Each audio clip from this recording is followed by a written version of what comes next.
Hello friends, welcome to episode 102 of Storyteller Conclave. This is a show all about helping you run the best tabletop role-playing game that you can, whether you're a new storyteller or dungeon master learning the craft, or an experienced storyteller looking to take your game to the next level. I'm Sarah. And I'm Rob. And I'm eternally confused about how to pace that now. We're in triple digits, and it's like 102. It feels weird. It rolls off the tongue differently. It does. So... You want to start, like, saying "ot"?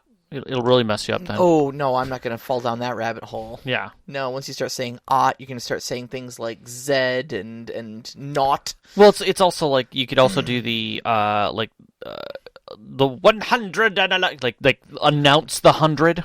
Welcome to episode 102. There you go. See? And then it just rolls. Have another pulse-pounding episode of Storyteller Conclave. Eventually, with the adventure, we're gonna have to start doing that. You know that. We're definitely going to have to. But this show...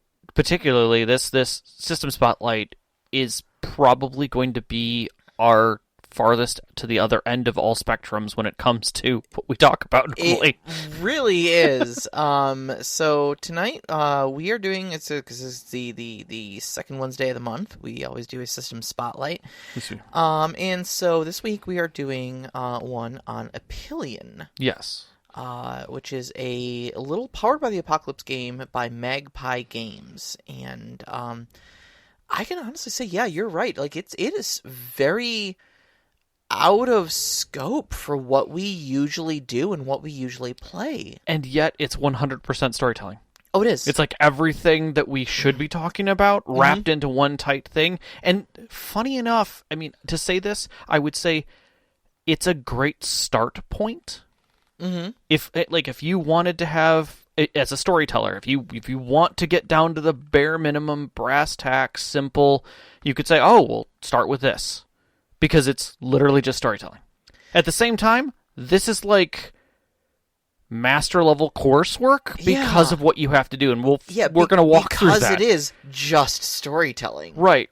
It's funny. It is the art of creating the most perfect meal, and sometimes picking the simplest meals and making them perfect is very hard. Yeah, I feel like this is the risotto of role-playing. Yeah, you know if you can pull it off, you're a master chef, but at the same time, it's such a simple dish. It can be. It can be. Yeah. You can also completely screw it up. It's just rice, Rob. It's just rice. It's sort of. That is kind of the case, but it's a timing, it's a feeling, it's knowing a lot more about it than you think. Yeah. So I originally learned about this, which you had never heard about this before. I had never heard about this. You were like, I was like, what other System Spotlights can we do? And Rob's like, I know, Epyllion. And I'm like, what the heck is Epyllion? Oh, totally. Do what now? Exactly. And what's funny is that the first time I heard about it was through a friend of ours who, funny enough, has a doctorate in gaming. One of his friends is actually the creator, Marissa Kelly. And during a gaming session that I got to be in with her, he kept telling her that he wanted her to run this again. That he loved it so much that he wanted it, and she was like, "Oh, okay, like, yeah, sure," you know. And it wasn't like she hated it, but at the same time, she was just like, "There's so many other things to do," and I didn't quite understand because they're like, "Oh, it's this really wonderful dragon game, and it's about dragons, and it's powered by the apocalypse, and it's and I'm like, okay, and like I didn't know a lot about powered by the apocalypse at that point. I was just really learning how many systems that it had touched and what the core components of it were. So I didn't really have my whole head wrapped around it. So I did a little research afterward and was like, oh, so at first glance, I would say this is a kid's game. Mm-hmm. And then at second glance, I'm like, there's a lot going on for this to be a kid's game. Mm-hmm. So this is a non-tactical, highly narrative game. I'm going to shelf this one. We're going to come back to this. And here we are. There's a lot to unpack here. So, luckily, you have us to unpack it. We do. For you. And here we are, a podcast and enjoyment later. So, when you think of Epyllion, for those of you who are word files greater than I, it is a poetry term as well. But effectively, it is what it sounds like. It is a game of only dragons. All the players play dragons. Yep. And in a dragon world that has a history called Dragonia. Yep. Yep. And there are you are playing characters in a clutch, and clutches form all the time. You can have different types of clutches. Clutches can be in your past, so it's not so much that you have one set of parents or one guidance or one thing in your life. As you live as a dragon, you may be connected to multiple clutches, but this is your current clutch, your current family, if you will. And you have bonds to them. And just like any good Powered by the Apocalypse game, it leans into that connectivity between the players and why you guys are together. And that promotes the creation of the rest of the world. Though there is a history, the history is not finite in the sense of this happened in this location in this way. It is more of a things happened in the past in this way, fill in the holes as players. And that is where the DM, the Dragon Master, steps in to ask the players about it. So, and that's very common of Powered by the Apocalypse games. You see that in Dungeon World, you see that in Urban Shadows, where part of character creation and a group creation, I suppose a clutch creation in this case, is actually saying like, okay, well, what are some events that took place in the past, and where are those places on the map? Yeah, let's create the world along with our characters, and then we can all have a say in that and incorporate that all into the story. Exactly. So, in the sense that Epyllion is a Powered by the Apocalypse and does this, the Session 0 where you're taking the characters that have been created by the players, and realistically you're together weaving and answering the questions. You're literally drawing into the map. You're saying where things occurred, how they occurred, how players were involved with that, the player characters were involved with that, how they were involved with each other, how their bonds connected to each other. And there's a physical element in this game as well, the gems. So, this is kind of where it starts getting. I will later in this outline compare this to My Little Pony: Friendship is Magic. Yes. Just simply because there's a mechanic in the game that runs kind of along the same lines of bennies from Savage Worlds or fate points from Fate. Where you can give friendship gems to other players. And these friendship gems are actually what are used to power your moon magic. So the whole magic system is based off of the moons in here. We'll get into that in a little bit. But the friendship gems are important because every single character is going to have a particular virtue that they hold as especially special to them.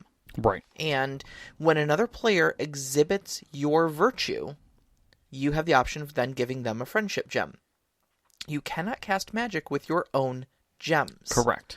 And so what this represents is the bonds of friendship between your clutchmates deepening when they do something that, quote unquote, you like. If I honor courage in other people, and Rob's dragon, decides to stand out in front of the bad guy and call him a jerk to his face, and tell him to go pick on someone his own size, well, that's a courageous act. I give him a friendship gem for that.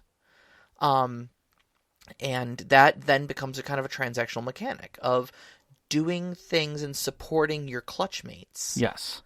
And it's and the magic starts in a different way. For instance, a lot of times game systems will use a narrow beam of magic, and then you refine what you can do with it and lean into something in a class. Whereas this one, your magical path is very wide. You can affect multiple areas, and then as your character progresses, ages, you narrow that focus literally to a point where this is what you were amazing at, and this is the only thing you can do. Yeah, there's a really cool concept. There's actually one of the biggest things that grabbed me in this game, as I was reading it over, is, first off, there's a lot of 5s in this game. Yes. There are 5 houses, there are 5 moons, there are 5 stages of Dragon Age. a lot of things are in 5s. So each one of the moons has something different that they represent, and it's like stone, void, spirit, freedom, and there's one other one that I'm not remembering now. Yeah, I couldn't remember all of them. But they each represent something, which is like protection or change. Storm. Storm. The storm. Okay. And the storm is basically going to be like your offensive sort of stuff, affecting violent change. Yes. Void is like all about protection. Spirit is all about healing and stuff like that. So depending on what you want to do, you call upon that various moon. So the stages of your character progression. As you gain experience, you're going to actually not go up in quote-unquote level, but you're going to go up in age. Yes. Your character physically grows and changes from just a small little, what do they call, soft-scale drake, all the way up to like a bearded dragon and an elder ancient dragon. Yeah, and there's a pretense in the story that that hierarchy, that age has meaning to the point where they can become... The final form of a dragon is one of two things. They are either a mystic or an ancient. And a mystic literally is an enormous moonstone statue. It's a statue. physical you statue. become a statue. But you are the perfect form of your final form, basically. And then ancients are... they call ethereal and mute servants of the moon. They're basically ghost dragons. Kind of, yeah. They're friendly ghost dragons, essentially. Yeah, you may be out in a field dealing with something crazy, and you call upon the power of your clear moon, and out of the light of the moon comes this ethereal-looking ancient dragon who lands, does something silently before you in an amazing display, and then leaves. And you're like, oh God. That was an ancient ocean, and it puts you already in the mind frame of where you become. Whereas D&D and many of these others that don't have a finite finish point, you really have nothing to look up to. There's no statue. There's no hard end to look at and say, I wish to be this. Right, right. And this paints it in black and white in such a eloquent, beautiful way. I think overall the advancement in this is just so unique because not only are you going up like growth stages and stuff like that as you level up, in a very typical Powered by the Apocalypse way, there's actually 3 advancements you need to take per level. So it's not just like we played one session, all of a sudden now I'm a great dragon or something like that. Sure. It's you're not going to go up that quick. You basically need to loop the experience chart 3 times because each one you choose one of the 3 advancements. When you pick your 3rd advancement, you go up to the next growth stage. Right. One of the other things that happens though is, as we kind of mentioned earlier, is that you have access to all this moon magic, right? Right.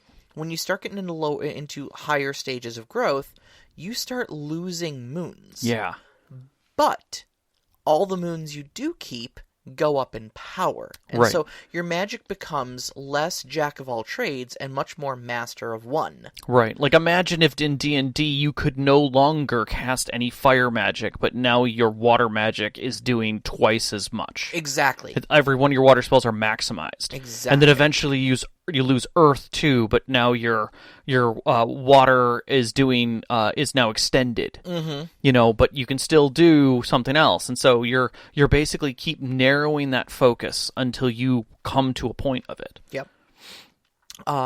So I mean that's really great, and then of course, like we said, you've kind of got an endpoint, and I think the really interesting thing about the endpoint too is that whether you become this mystical moonstone statue exemplifying the perfect form of your draconic heritage, or if you become one of these great ghost ghost spirits that kind of fly around and help others from beyond existence, I suppose. Right.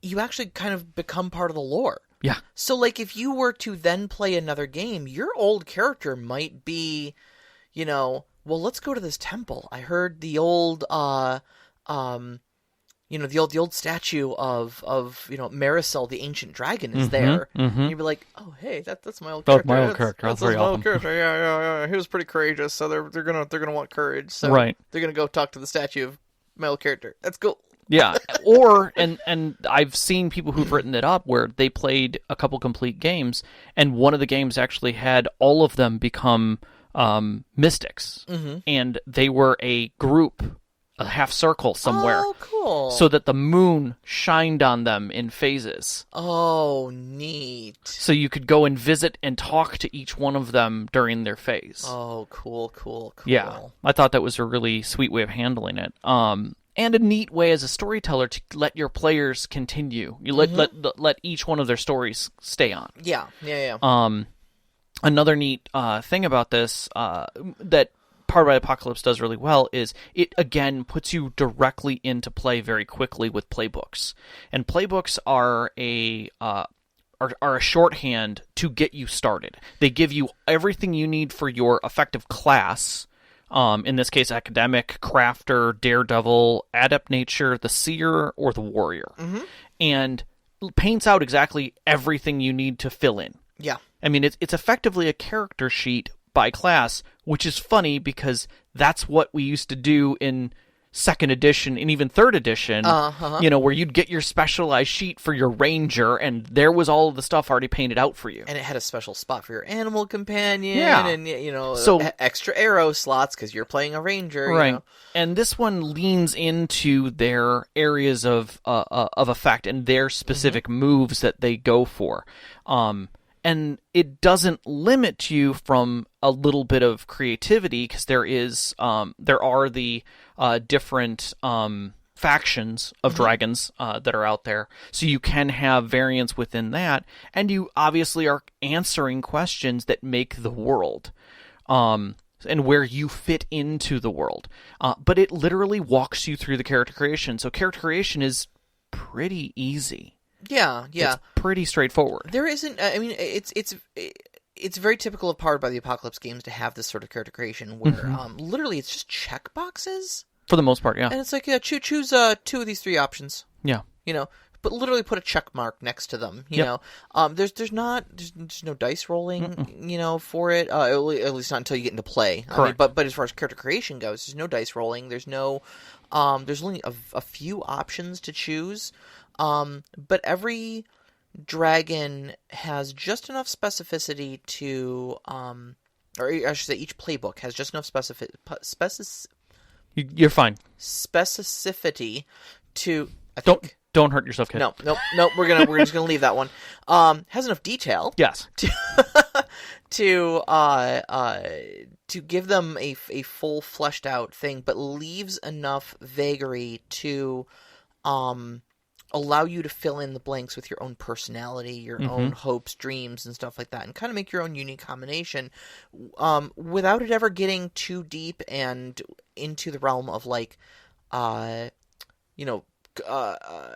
paralysis of choice paralysis. And for players' sake, the character sheets aren't even to the point where you're leaning into a tactical advantage in anything. There is no tactical advantage, period. It is completely based upon how you're going to handle things socially. Because you only have 3 stats. You literally only have 3 stats. You have honor, curiosity, or ambition that fit into what you're doing, and the attributes themselves. Let me see if I can remember where I put those. The attributes are charm, courage, and cunning. Thank you. Yes, I had to find those real quick in the sheet here. So when you think about it, you're like, that's not strength. That's not dexterity. That's not constitution. No, there's nothing in here that says this is how many hit points. This goes back to our original discussion of how do you handle social encounters in D&D. This is basically like we're throwing everything else out so you can focus on this. Right. And so this is where my brain always goes to if you're having a hard time figuring out how to handle social encounters at the end of the game, I dare you to play Epyllion. And do it quote unquote right. Because that's all you get to focus on in this. Yep. Is social interaction and what is meaningful and what is consequence based. I mean, it reminds me a little bit of Legend of the Five Rings in that. Because their attributes were very off kilter as well. You didn't have strength and constitution, you had water and air and fire and void. You know, Right, but at the same time, you're just putting different labels on some of the traditional stats. but you're not though. But they handle it different. But visually, because those attributes in Legend of the Five Rings don't like it's not a one like Yeah, fire's not just a fancy name for strength. Exactly. That's the one thing that you have to step away from in your head Yeah. is that you're not just relabeling. So but what it does is it dictates an approach. Correct. Okay, you use in Legend of the Five Rings. You use water stance if you're going to try to use or I should say, I use air stance if you want to be like cunning and maybe trickery about it. You know, using Right. your cleverness to do this. You know, you use fire if your approach to solving a problem is an appeal to emotion or to do something angrily and try to evoke either emotion in yourself or others or something like that. It doesn't matter what you're doing. If you're fighting, Right. or if you're talking, or if you're sneaking, it's how your approach is dictated by those elements. And it's very much the same way in Epyllion, where you've got what were these again? Charm, Courage and cunning. It's in the system. Yeah, section. there it is. Charm, courage, and cunning. Yeah. So sure, you may actually get into some sort of a physical altercation, but there's no strength check. No. It's how are you coming at this? Well, I'm going to try to maybe, overpower him. Okay, so you're going to meet him strength for strength? That sounds awfully courageous of you. Correct. Or are you going to try and hip check him and use his strength against him? Yeah, you're going to try to set him off balance? So that's a cunning move of you. Yeah. But at the same time, it's all just about having a conversation and finding the consequence. Yeah. And that's one of the key points of this is that you're not ever going to weigh the little things. And I say the little things is if there's an assumption, then it just is. Mm-hmm. There's no reason, there's no question about it. But if it's something that has question, that has a consequential question put to it, then dice come out. Then it matters to start playing into the game and dealing with a move. Now you're making a move to change something. But I mean, if you go to a party and one of the players is just like, yeah, I eat all the desserts. There's no check for that. Yeah. He is literally Morg, the destroyer of foods. That's in his character name. We know that that's going to happen. It's a given, right? But on the other hand, if during one of the Elder Dragon speeches, he makes it a point to basically belch right during an important part of it, to make a point, to stutter him, to knock him off, basically to question the reason why he's even talking about this person and making these statements. Okay. Now you're challenging an elder. Now you're making a move. Yep. And that's where things really get interesting and where you have to think about the social aspects. How is this changing gameplay? Mm-hmm. How is this changing the story? And that's when it changes your mind frame about things and about when you make a roll, when a roll makes a difference. Right.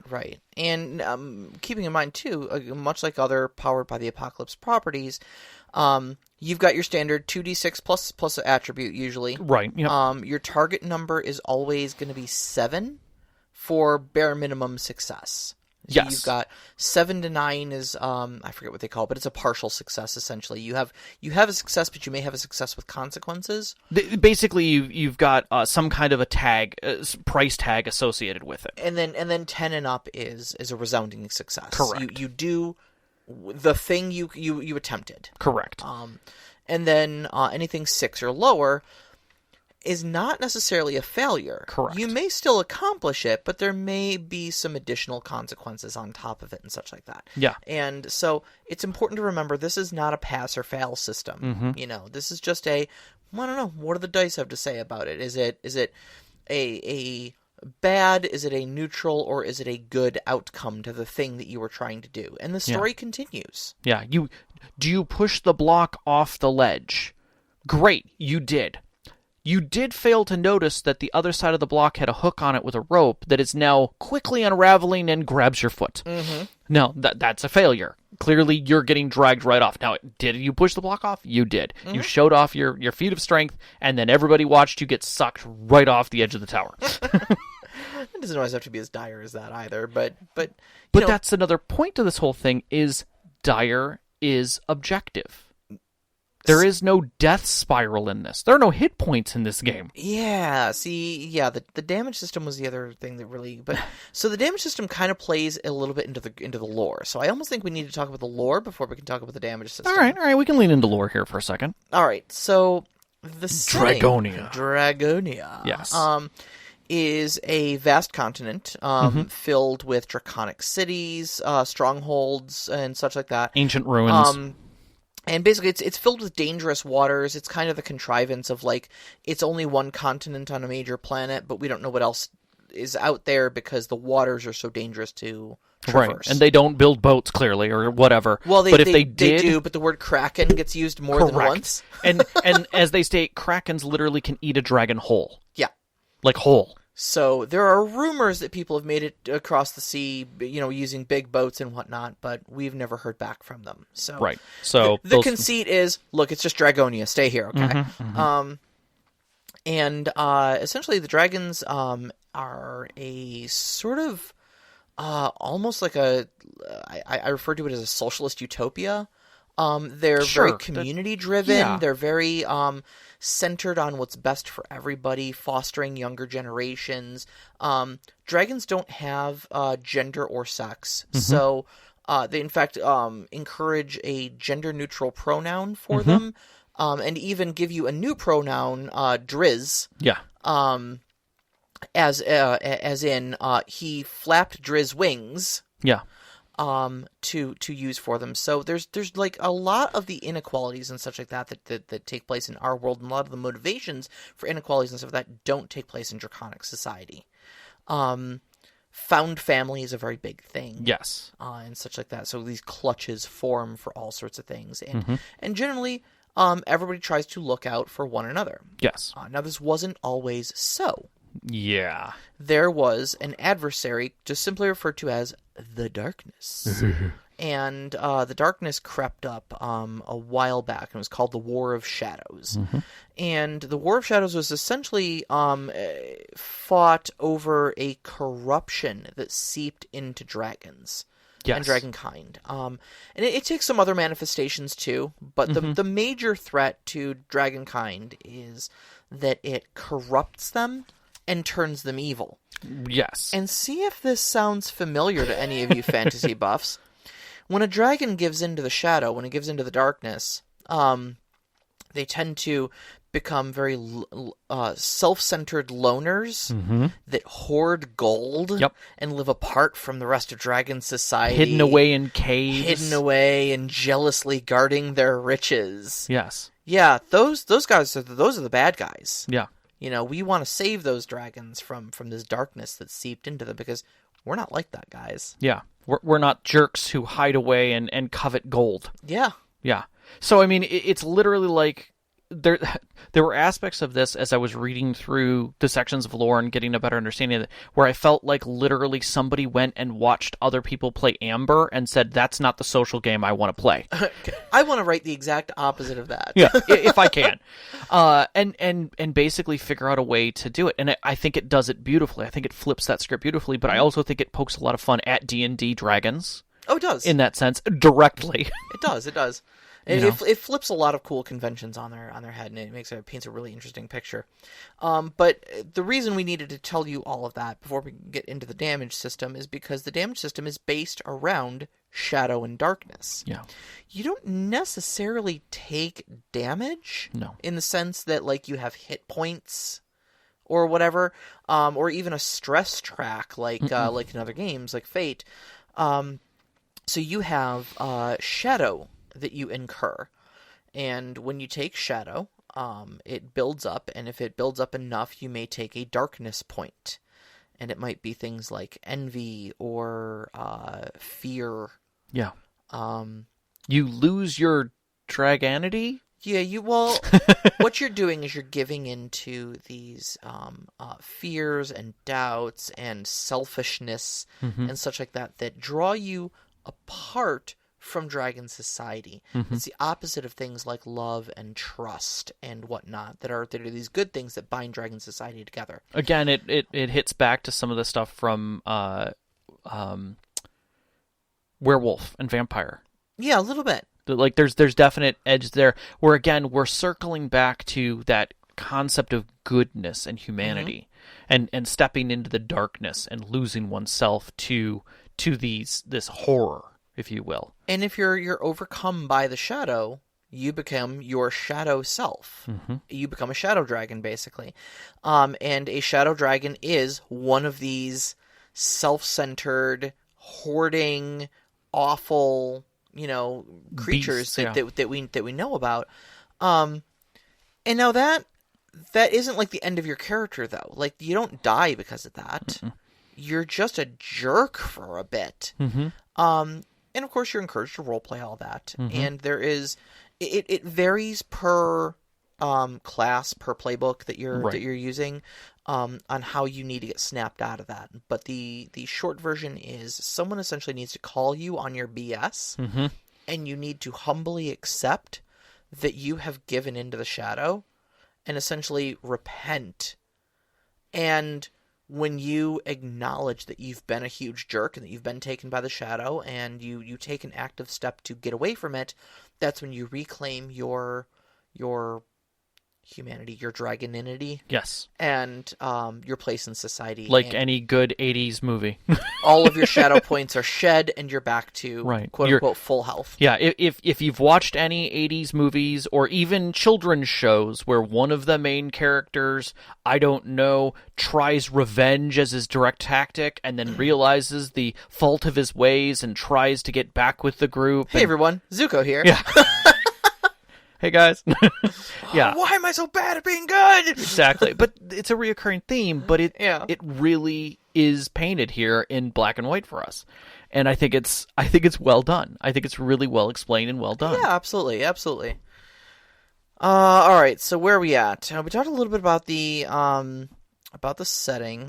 There are a bunch of different houses and such like that. Oh, yeah. Yeah. So they fit into the I will say, lore. Yeah, they fit into the lore very nicely. Yeah. And kind of give different societal outlooks on the total of Dragon Society. There is one house that actually took up with the shadow when that all went down. And then kind of where the story sits is there was this big war with the shadow.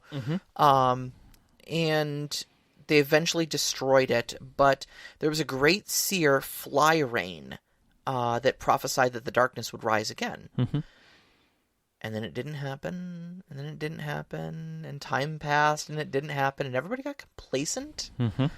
And now there are rumors that on the edges of Draconia, or Dragonia, things are starting to get a little shady. It's the beginning of Lord of the Rings. Yeah. And like, literally everyone got complacent and kind of just went things, but right on the edge of things is where things start to, But the big elder dragons have bigger fish to fry. They've got Dragon Society to run, dragons to feed, Gilder to blame for it. My wife to murder and Gilder to blame for it. I'm swamped. Yeah. And so, hey, those clutches of young drakes, they can send them out to figure out investigate, find out if there's anything up to it. It'll be a first great little adventure for them. Go out into the world. I'm sure they're not going to find anything. Yeah. But, and that's kind of where your inherent adventure hook is we're in an age where darkness is seeping back into draconic society, and you're just a young Drake that's needs to do something about it. So, real cool. Real cool. But also, like, at the same time, very simple. Like, there's a surprising amount of depth you can get out of it if you're looking for it. Oh, 100%. You could take this and make it a very serious game. Like, and take all of the moments very seriously, and you DC the heck out of this thing. Yeah. Like, just put on the serious face, talk about serious backgrounds and the serious people that you do with, and play it on that hard level, and still have a very enjoyable game because the mechanics are all there. Or you can literally play My Little Ponies. 100%. Yeah. You go the other way. It's all social. I think one of the things that Marissa did a great job of, and this was kickstarted back in 2015. It went successfully. They have it available on their website now. You can buy it. And actually, I think it's on sale. I think you can get a pack on sale. But they've got their core rulebook, which has the playbooks and everything you need in it. There's the Encyclopedia Draconica, which is an extension of more lore and more playbooks and more moves. And then they actually came out with a dragon deck of pre-made characters. So you could, in theory, play this at a campsite. Yep. With very little needs. And of course, new custom dice, because why not? And that's one of the big things that, like you mentioned, playing it around a campfire. That's one of the things that really like kind of hit me about it, was how remarkably light but also offering in depth the system was. And of course, the every page you read kind of drips with this, like, fans of My Little Pony should rejoice. You know, I agree. I mean, I don't want to say that's just what the game is. Obviously, like I said, there's a surprising amount of depth here. But, like, if you are looking for a game you can play with, like, your 8-year-old daughters, this is 300% it. And let me sell you on this. Okay, so strong emphasis on bonds, friendships, and virtues. 100%. So a lot of those, like, again, if you are a fan of, like, My Little Pony or other properties like it, where you're kind of looking for that wholesome sort of, like, we can defeat the bad guy by just, you know, saying, like, hey, buddy, what's wrong? Have a muffin. You know, you can absolutely do that in this game, and it's kind of built up around for it. At the same time, look at G.I. Joe. It did the same thing. It kind of did the same but thing. But again, and it talked about the darkness way more than My Little Pony ever did. So again, you can lean into that version of your playstyle as well, where everyone's going to make it in the end, but there's some serious consequences and a lot of mystery going on here, you know? Now, the main ebb and flow of your game mechanics revolve around friendship and trust, rejecting the darkness, which is your selfishness, pride, mistrust, greed, etc. Oh, yeah. Okay. And when I say the ebb and flow of your game mechanics, I'm talking specifically about, like, those friendship tokens, you know? So encouraging others in your group and being supportive of them and giving them these tokens, and then having them do amazing things with it. Yeah. And then, you know, those tokens come back to you, et cetera, et cetera. And then you've got your typically evil dragons, or these solitary, you know, sleeping in caves and their hoards of gold, are literally the dragons that you become if you give into the darkness. It all exists around the familial bonds, the common good, fostering newer generations, defending the Commonwealth, like all absolutely wholesome things. Yes. Like, I would be delighted to play this with children.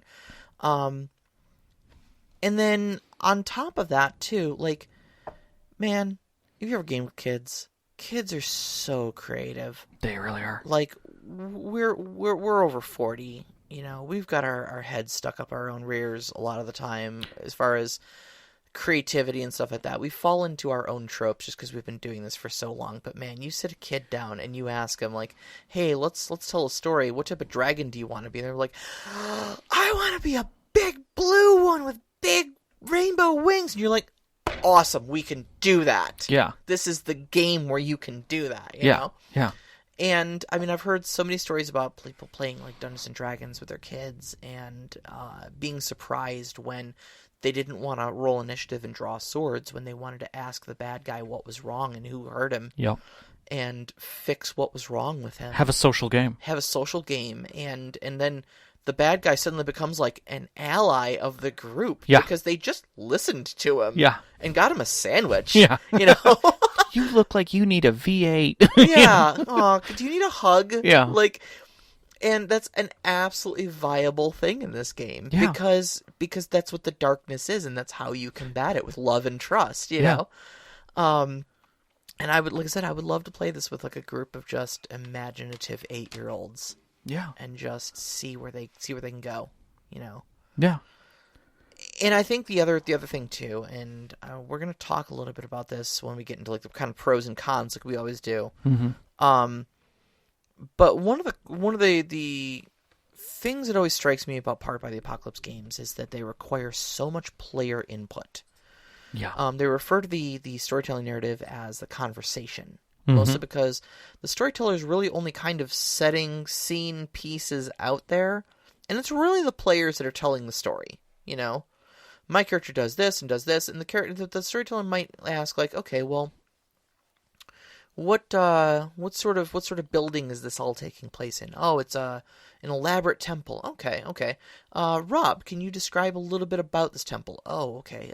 There are, tall arched windows and white marble and gold inlays and stuff like that. Okay, cool. And Sarah, what there's a big symbol on the floor of this temple. What is that symbol? Mm-hmm. Oh, it's the storm moon. Okay, so you're in the temple of the storm moon. Excellent. Cool. Yeah. But it requires all this input from everybody. Right. And for me, that's a bit of a con. Mm-hmm. Okay, and that's, again, just for me. Right. I'm going to qualify that as an opinion and not an objective fact. Simply because sometimes I'm just not feeling up to writing your story for you. I want to be told a story from a storyteller and not have to input constantly beyond just what my character's doing. Right. Man, I'll tell you what. You sit a couple of imaginative kids down, you tell them they're going to play dragons, and you start asking them, what does this temple look like? Mm-hmm. You are going to hear some wild answers, and that's going to be a fun story. Yeah, and I think for me, I see it in the sense that I often get players who love filling out their characters to an nth degree, where they, how they got the sword that they have, how they got the scars their character has. They're drawing pictures. They're doing everything but playing the game that's set before them. They want to continue stories on their own. And seeing this is going, oh, this is right up their alley. Yeah. This is literally me stepping back going, okay, so you're one of the Dragons of Courage. In your previous clutch, you had a mentor. What was their name? And them just going off. Okay, that's fantastic. Did you guys train in the old city or the new city? Mm-hmm. Well, the old city was built on the new city, so it's the the catacombs. Oh, did you ever go down to those catacombs by yourself? Oh, I never would do that. Oh, yeah. Okay, so and literally those kinds of questions drag out more about the character and give you, as the Dragon Master, more story. Mm-hmm. And places and feelings, and you're building this network based and web of connectivity points that your players are putting out there, and you're physically drawing them on the map. You're writing them down together so that you have this elaborate story that's there waiting. That's just one scene to the next, and because it's about getting through these moves and resolutions that eventually bring you to your closing every session. And like all good sessions that come to a close with, how did the game play out? Who did these things? What virtues were exposed? You recap basically all of the main points of the story. And that makes the narration a group effort that isn't as forced. It is necessary, but it doesn't necessarily have to be as forced, but it does take a certain player and a certain mind frame going into it every time. But I think it draws a lot of excitement on its own. You know what you're getting into. Yeah, absolutely. But I think it does, just like you were saying, I think if you as the story, as the Dragon Master for this, are ill prepared going in, your mind frame isn't in the right place, don't run that session. Yeah. It's everyone's gonna feel it. It also kind of requires all of your players to be high energy. So if someone's having an off day and stuff like that, it's going to be noticeable in their contribution to the story. I think they have to have energy. I don't necessarily know high energy, but I can see where you're coming from. Well, what on I'm that saying aspect. is you can't just autopilot. Like in a D&D game, you can arguably just kind of be like, yeah, my character just kind of goes along with the rest of the group. Roll initiative, okay, cool. Yeah. I hit the goblin. Here's my damage. Yeah. And then you can go back on autopilot after that. And you can low energy your way through a D&D session. You probably shouldn't do it all the time, but if you're having a rough patch, if work wore you out, if you're feeling depressed that day, whatever, you can do it. Yeah. You can be an active participant in a D&D game and do that. Yeah.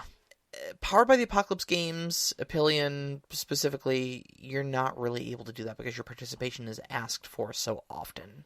Yeah. And so you're gonna need to be able to be at least a little bit creative when the storyteller asks you, okay, well, what is the symbol on the floor of the temple? Man, I don't know. Like, I'm half asleep here. I'm barely present. Like, it's a sun, sure. You know, Yeah. it's tough to do that in this game and maintain the flow and maintain the mood. Yeah. And honestly, Knox is saying in the chat, like, they get so nervous about high social games that you run out of spoons. Yeah. Just the thought of getting into a high social game runs you low. Yeah. And that's understandable. That's just not a play style that you want to get into. Mm-hmm. So it's one of the reasons why we do the system spotlights is that Powered by the Apocalypse games, for the most part, are a high energy requiring system. It needs you to be on with the storyteller in most of those systems, and this is definitely no exception. It sits on the far end of that scale. Yeah. Well, okay. So do you want to get into like the hard pros and cons? Yeah, we're getting pretty late in let's do this. The episode here. All right. So what does Epyllion do well? So first off, like I talked about earlier, very family friendly. So if you're worried about that a game might be too heavy with death and consequences and evil, scary liches or dystopian megacorps, this ain't it, fam. No. It's a game that focuses heavily on wholesomeness, and it can easily be fun for all ages, both adults and children alike. I will say that it's narrative heavy. So if you want to do a lot of make believe, come up with elaborate character histories, be able to answer questions on the fly and be part of it, it is a conversational game. 95% of this game is going to be just sitting around talking. You're not going to be moving miniatures. You're not going to be riddling your way past guards and things like that. You're just going to be making major contributions to what the world is and then making moves. And that's all conversation. That's sitting around on a couch. Yeah. I would say probably one of the other big ones is party integrity. Is that it baked right into the system and baked right into the storytelling style. No player is an island. And most of the resources you use in this game must come from other players. So fostering relationship bonds between your clutchmates is one of the most important aspects of the story. You start off during character creation by actually writing out like physical, like words that say like, okay, this character I met in the past and we had an adventure together. And then you start by it literally ends the sentence with, take one friendship gem from them. Yeah. And so that's how kind of you get started with that. But it also encourages that all along the way of leaning on and supporting and getting support from all the rest of your party. It's very Fellowship in the Ring, of the Ring in that the real treasure is the friends you made along the way. It literally is. Quite literally. It is literally that. Yes. It is narrative challenge, which is interesting because although I said it's narrative heavy, it does allow the storyteller to have a challenging time with it. And it puts you in a different place because now you are handing over more of the story to the players and you are having to focus on the importance of the plot. And it's not on rails because you can't rail when the players can literally create on the fly. Yep. You're looking for the arc. You're watching for the moments. You're letting your players develop that together and write the scene together, the yes and moments. And that can make a very strong group for a lot of other games. Oh, systems. It absolutely can. Like absolutely moving can. from something like this where you built a strong group with Epyllion, and then you move into something like D&D, it makes that D&D game exceptionally different. It's going to make a 7th Sea game exceptionally different. Yeah. And I think that's one of the things that is a strong point about this, is that it can be a party building game system in that sense. One of the things I really like about the system is that, like some of the other Powered by the Apocalypse systems that we've explored before, there is a hard end to your character. In that when your character grows up and becomes an ancient or a mystic, their story comes to an end. It gives a sort of note of finality or purpose to your characters. It also provides an inlet to add them to existing lore. Because, becoming a big damn statue that is the embodiment of charity is neat. And so if future generations, wish to go and visit your old statue form, you're there. It's beautiful. It's it really is beautiful. It's really beautiful. I want to step into what it doesn't do well. Okay. Number one, there are no numbers, really. This isn't a numbers game. There's no tactical numerology. You're not going to have supremacy. You're never going to be moving yourself in a direction to become the powerful character. There's no builds. Right, yeah. There are no builds for this game. If you try and look for builds, you are literally moving into the darkness that the game is pointing out. Mm-hmm. Mm-hmm. You are leveraging the darkness, and at that point, you're moving. You shouldn't be playing this game. Yeah. You have missed the point, and you have lost the plot. Exactly. It is a light-hearted game about dragons and finding friendship and taking care of each other. Mm-hmm. And lifting each other up. So if your thought is I'm going to become the best backstabby bard or rogue who's going to actually steal from my own group and move on, this you're already playing one of the bad guys. You've already. Hey, are you the baddie? Yes, yes, you are the baddie. You are the baddie. So I talked a little bit about the conversation earlier, how some players are not looking for an experience that requires them to tell a large chunk of the story. Some of you who are socially anxious or maybe not that creative on the spot. Mm-hmm. Some of you can write amazing things, just not when I say, okay, go. Yeah. Or just passive in nature. You're going to find this game challenging at best. Come ready to talk and contribute. Yes. Bring your A game if you're going to play this, and maybe think about playing another game if you're not someone who wants to contribute. Yeah. I will lean into what Sarah said earlier. This is not grimdark. This is not gritty realism. This isn't mechanics that push toward anything other than saccharine sweet moments. Mm-hmm. Where at the end of the day you realize, end of a session, you have watched My Little Pony play out before you, mm-hmm. and everything comes to fruition. I mean, you may be left on a cliffhanger, but at the same time, your whole group is going, oh, what do we do now? Yeah, literally exactly. with that level of tone. And it is a bit much, because to hold that plastic smile and age and wonder of your dragons, like, instead of being the crap, I don't want to go to Candy Mountain, Yeah.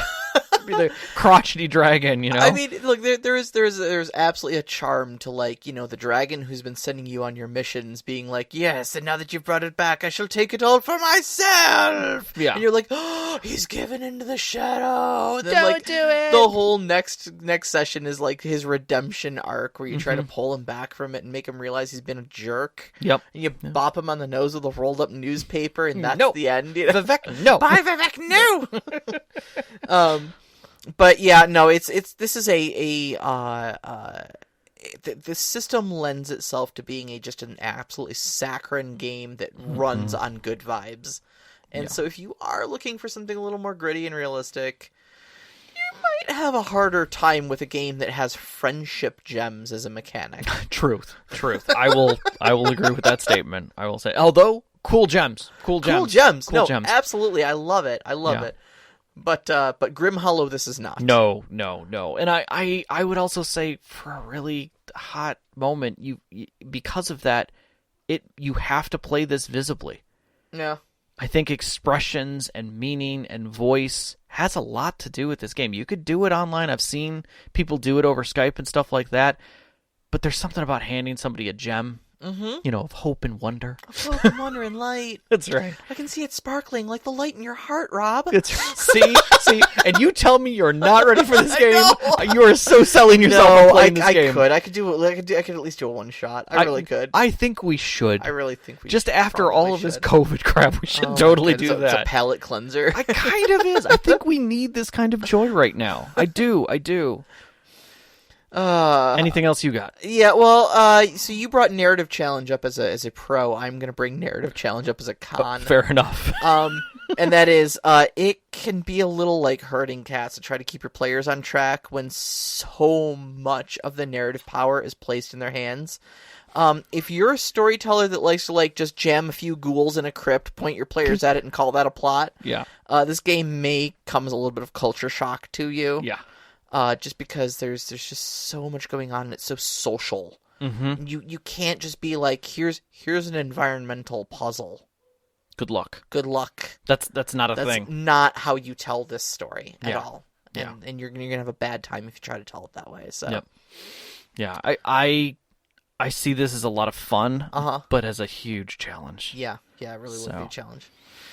We have one question. Yes. This week from Knox, which dutifully as always from Knox. Always appreciate it. Always comes with such great questions. They do.